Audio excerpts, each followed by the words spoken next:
Most people never build real confidence because they think that it's something you're born with, but it's not. It is a skill. And once you know how to build it, you can walk into any room, any deal, and be a dangerously confident individual. So if you've ever wondered how to stop overthinking, stop pretending, and build real confidence, then give me the next few minutes and I'll show you how to build unshakable confidence in business and in life. It's the exact process that I went through, from being dead broke, working in a call center, nervous to pick up the phone and ask people for money, to generating over $7.8 billion in sales and becoming a shark on Shark Tank. Listen, you're not shy, you're not an introvert, you're just untrained. Because confidence is a skill and not a personality trait. Confidence is built, it's not born. And the fact that you don't have it yet is 100% on you. And I'll show you how I built mine from absolute nothing. And this brings us to step number 1.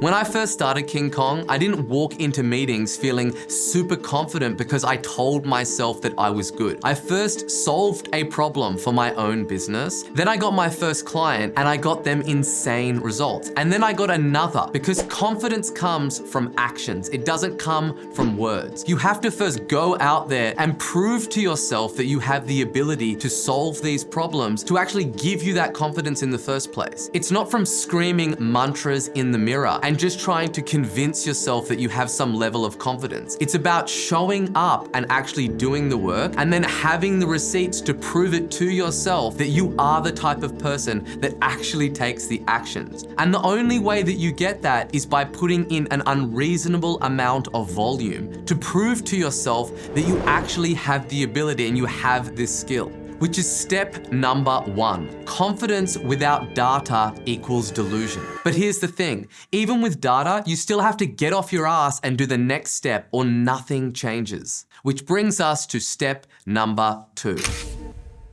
While confidence is a skill that you can learn, there is no shortcut. You need to work on your craft and train enough to feel prepared. And then what you need to do is you need to keep a log of all of your past wins, whether it's revenue targets or certain number of deals that you've closed or any other target or milestone that it is that you've hit. Whether you're in fitness, it could be your transformation in your fitness journey. It's basically about collecting the receipts to prove to yourself that you are actually capable of doing it. Before I ever stepped onto Shark Tank, I had done thousands of high-stakes sales calls. I had built hundreds of funnels and launched campaign after campaign. By the time I was in front of those cameras, I didn't need to talk myself into believing that I belonged there. I had put in enough reps to know that I did. I had spent years and decades in the trenches getting my teeth kicked in and really refining my craft. So I knew when those businesses came out that it's not only a check that I would be able to write them. I had the skills, I had so much domain expertise that I knew that I could step into those businesses and help them completely blow up their sales. But everyone has to start somewhere. In the early days of business, there were of course moments that I felt like an imposter where you haven't got all the track records, right?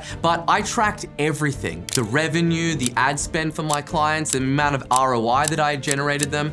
And then when those doubts came up, I would simply look at all of the hard data and I would shut that voice up in my head instantly because I had all of the proof. I had the receipts in front of me that I was who I said I was. Which is step number 2. Track your achievements to reinforce your self-worth. And once you start tracking those wins, there is a powerful mental trick that will lock in that confidence forever. Which brings us to step number 3.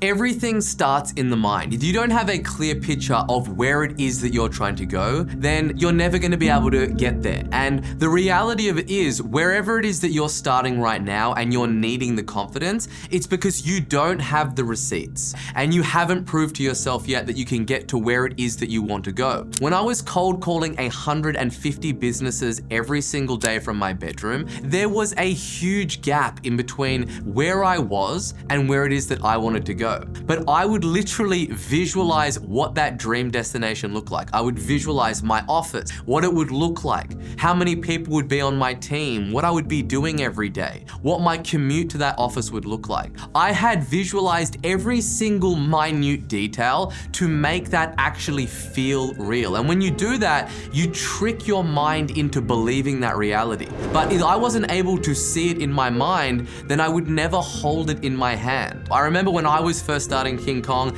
and I went out and I had a coffee with another business friend of mine. And he was like, man, are you sure you want to do this? Like, this market is so competitive. You're late to the party. I know X, Y, and Z companies that are way bigger than you. Their teams are enormous. They're much well funded, right? If I would have believed that, then I never would be sitting here right now, because I would have let them brainwash me into believing their reality that they've got with their mind. So instead, I had to do the opposite. And a great hack for gaming this is to create physical vision boards of that dream destination, the house or the car or the office or the body or whatever that end goal looks like for you, right? You need to visually print all of those things out and laminate them. And you need to put them wherever you're gonna see them every single day. For me, I laminate them and I put them in the shower in my bathroom. So it's like the first thing when I wake up in the morning and I go into the bathroom to brush my teeth, it's just staring at me right in my face. Because at every single moment, I'm met with all of the average mediocre things that are around me in my everyday life. And unless you have a very clear vision of the future, then you're just gonna buy into all the stuff that's within your current environment, and you're never gonna get to where it is that you wanna go. Which is step number 3. Visualization and self-belief is everything. But here's what no one tells you. Confidence in one area doesn't automatically mean confidence everywhere. Which brings us to step number 4. You can be world-class in one area and a beginner in another, and confidence doesn't automatically transfer. It's built up by showing up and doing the work repeatedly in each specific field. But one thing that you can do is that you can transfer that belief into any domain, because once you get some kind of expertise in one area of your life and you go through that whole process of becoming a beginner and then working your way up into an expert, that gives yourself the confidence that you have the ability to first start as a beginner, find the problems, and get enough volume in that you can actually become an expert. And it's that process that you can transfer to any other area of your life. But just because you're an expert in one field, it doesn't mean that you're gonna step into this new field and be confident from day one. Because when you feel prepared, confidence happens naturally. And the only way to feel prepared is to simply do the work. After being in sales for a couple of years, I felt confident as hell because I had already done literally thousands of phone calls. But then when I started out in marketing, I was a complete beginner. And the only way that I was able to build the confidence also in this domain is the same way that I also did in sales, by repetition and reviewing, refining, and showing up enough times that you eventually own that space and you've done enough work and you've gone through all of the problems that come up. That's the thing that actually builds the confidence. It doesn't matter how long that I had been doing sales, how many sales calls that I had done. When I moved into a new domain, it was unknown territory, and I had to prove to myself over and over again that I could become an expert in this field, which is step number 4. Confidence is domain specific and it is built on repetition. But the truth is that none of this works without building this next foundational habit, which brings us to step number 5. Look, motivation comes and goes, but discipline is what keeps you moving forward when motivation isn't there. And that's the thing that bridges the gap between intention and action. Because there are mornings where I wake up at 4 a.m. and the last thing that I want to do is hit the gym. But I do it anyway because that discipline, it bleeds into everything else. If I wake up and I can't keep that basic promise to myself, then I'm gonna look for little excuses within my day to get out of other things that I need to do. If I can control myself at 4 a.m. when no one's watching, I know that I can control myself when the pressure is on. And another way that I like to think about this is someone watched you for a week, would they believe that you're serious about hitting your goals? Just think about that for a moment, right? It's a powerful frame. If they were gonna watch you, no one was around, there was like a camera crew following you around, and they looked at all of the activities that you were doing. They were looking at where you waste time. Would they look at that without knowing you at all and make the judgment that you were incredibly serious about hitting your goals? And if not, then you know that something needs to change. Which is step number 5. Discipline is the foundation of confidence. But look, discipline is forged in the fire, and that fire is what we're about to step into in step number 6. You don't become capable and dangerously confident by avoiding hardship. It's the moments that you think will break you, they're the ones that build you, because the places that you know the least, they make you grow the most. When I was 18, I moved to London with absolutely nothing. I was sleeping on a mattress on the floor and working whatever jobs that I could to survive. I wasn't confident then. I second-guessed myself and often felt out of my depth. But every single rent that I paid or every week that I got through, every problem that I solved only stacked a little bit more belief in myself. And I built that confidence by surviving the things that I didn't think that I could handle. You're not gonna be solving crazy big complex problems from day one. It's the small little wins that you're gonna get. It's like getting the gym workout in. And it's those little small things, they compound and they get bigger and bigger over time. So you're like, okay, cool, now I know that I have the ability to do it. And if I always have to boil it down, it's fundamentally just keeping your word to yourself, which is step number 6. Embrace the struggle and adversity. And if you can do that, the next step is about controlling the only thing that can still sabotage you, which brings us to step number 7.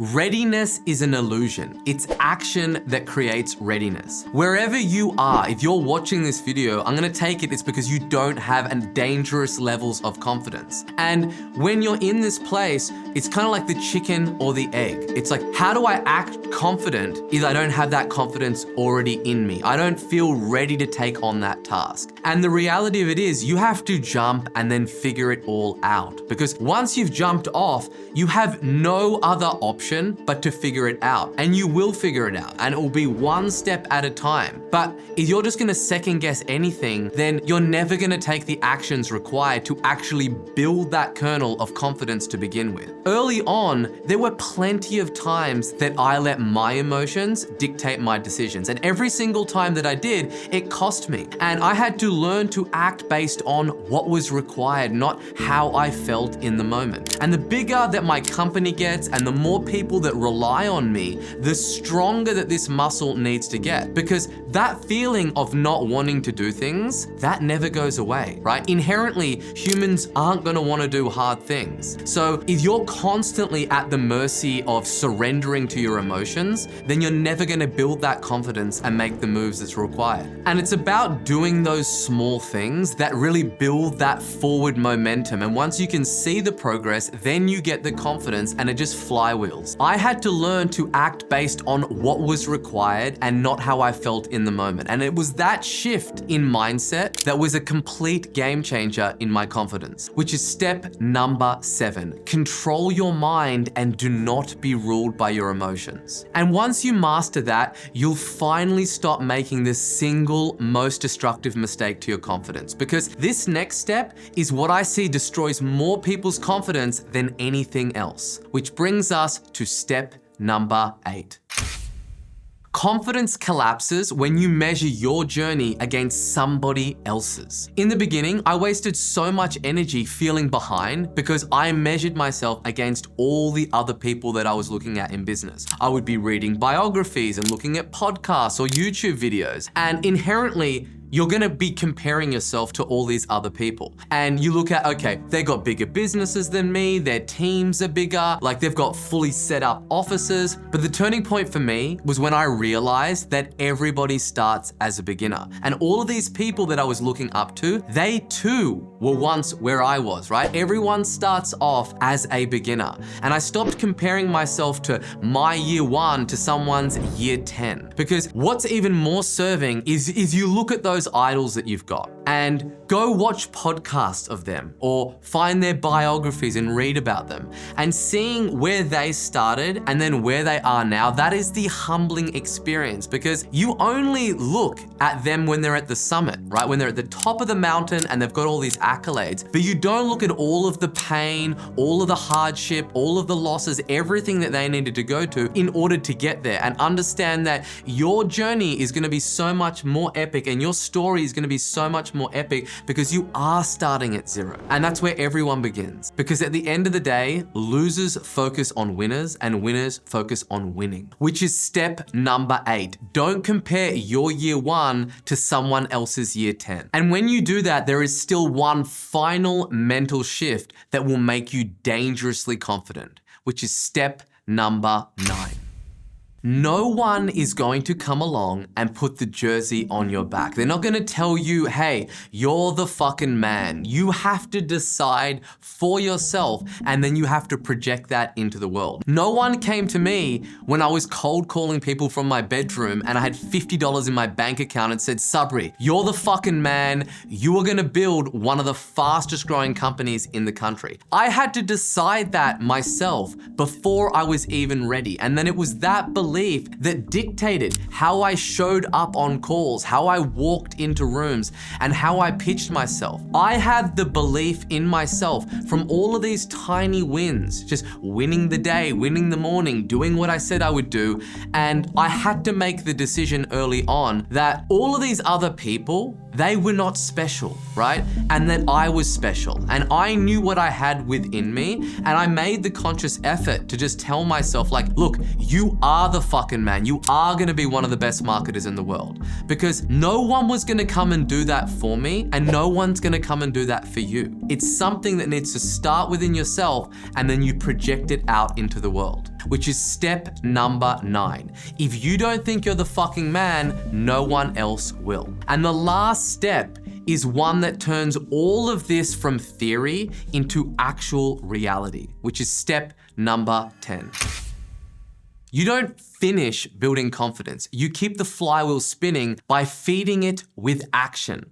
And the worst thing that you can do is to simply just watch this video and to feel inspired and then do absolutely nothing about it. So instead, what I want you to do is think, what is the smallest, most uncomfortable thing that you could do in the next 24 hours that would prove to yourself that you're moving forward? It does not matter how small it is. I want you to write a full list of what are those little small things that aren't gonna feel comfortable. It might be somebody that you need to call. It might be a lead that you need to follow up on that's already said no to you. But it's all about doing something that is extremely uncomfortable, that is a small win. It's the tiny little increments that we build that is gonna be the flywheel that is going to build those dangerous levels of confidence. But I can tell you that the juice is definitely worth the squeeze, because once you become dangerously confident, it feels like doors just open up for you and things start to work within your favor. But it's doing this hard work in private that you get rewarded for in public. And